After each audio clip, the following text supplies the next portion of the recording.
যদি জিজ্ঞেস করি যে অন্ধকার কাকে বলে, অন্ধকার কাকে বলে? অন্ধকার হচ্ছে আলোর অনুপস্থিতি। এখানে লাইট গুলো বন্ধ করে দেন, অন্ধকার হবে কি হবে না?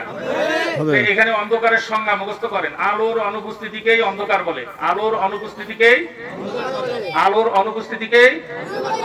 তাহলে অন্ধকার আপনি দূর করতে চান, তাহলে কি করতে হবে? আলো জ্বালাতে হবে। কি করতে হবে? আলো জ্বালাতে হবে। এই সমাজ আমাদের খুন, ধর্ষণ, ছিনতাই, ঠকবাজি, বাটপারি, মদ, রাহাজানি, বিভিন্ন রকমের অপরাধ কর্মের অন্ধকারে ঢেকে গেছে। ঠিক না ঠিক? তাহলে এইগুলো, এই অন্ধকার দূর করবার জন্য কিসের প্রয়োজন? আলো জ্বালাতে হবে। কিসের প্রয়োজন? আজকের মাহফিল হলো আলোকবর্তী কাজ। আজকের মাহফিল কি? যদি আপনারা এই সমাজ থেকে অসঙ্গতি গুলো দূর করতে চান, এই মাহফিলকে সাফল্যমণ্ডিত করতে হবে। আপনারা সবাই রাজি আছেন? আল্লাহু আকবার বলে হাত তোলেন। সবাই রাজি আছেন? আচ্ছা, আমার কথা শেষের দিকে।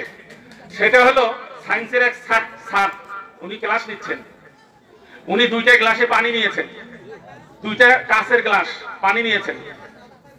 দুইটার মধ্যে একটার পানি ফেলে দিয়েছেন, একটাতে পানি আছে, আর একটাতে মদ ঢেলে দিয়েছেন। তাহলে গ্লাস দুইটা, একটার মধ্যে পানি থাকলো আর একটার মধ্যে কি?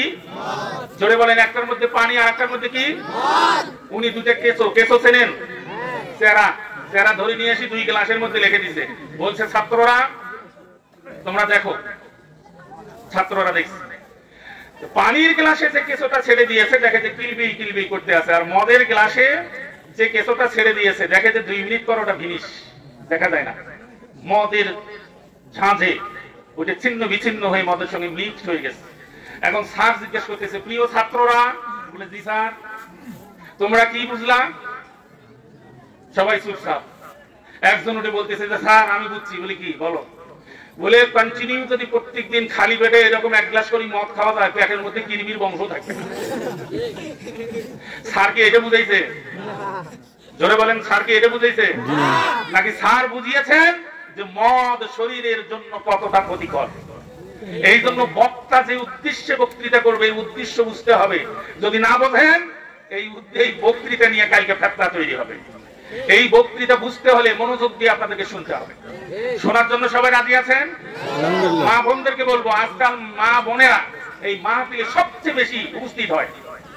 সবচেয়ে বেশি আপনারা পুরুষ যতগুলো আছেন তার 4 ভাগ 5 ভাগ মায়েরা আসবে, আমি জানি এই এলাকা। আমি মা বোনদেরকে বলবো, আপনারা যারা এসেছেন চুপচাপ বসে হৃদয়ের কান দিয়ে শুনবেন। যদি শোনেন, আশা করি এই মাহফিল আপনাদের জন্য, আপনাদের বাল বাচ্চার জন্য, আপনার পরিবারের জন্য, আপনার সমাজের জন্য, আপনার রাষ্ট্রের জন্য নাজাতের ওসিলা হয়ে যাবে। সবাই বলি আল্লাহুম্মা আমিন। আমি এই অনুরোধ রেখে আমি সবাইকে ধন্যবাদ জানিয়ে, মোবারকবাদ জানিয়ে, আলিম ওলামা যারা আছেন সকলকে আল্লাহর কুদরতি হাতে সুবর্দ করছি। তাদের জবান থেকে আল্লাহ রাব্বুল আলামিন যাতে এত সুন্দর কথা বের করেন, যে কথাগুলো আমাদের জন্য খুবই প্রয়োজনীয়। আল্লাহ কবুল আর মঞ্জুর করুক। সবাই বলি আমিন।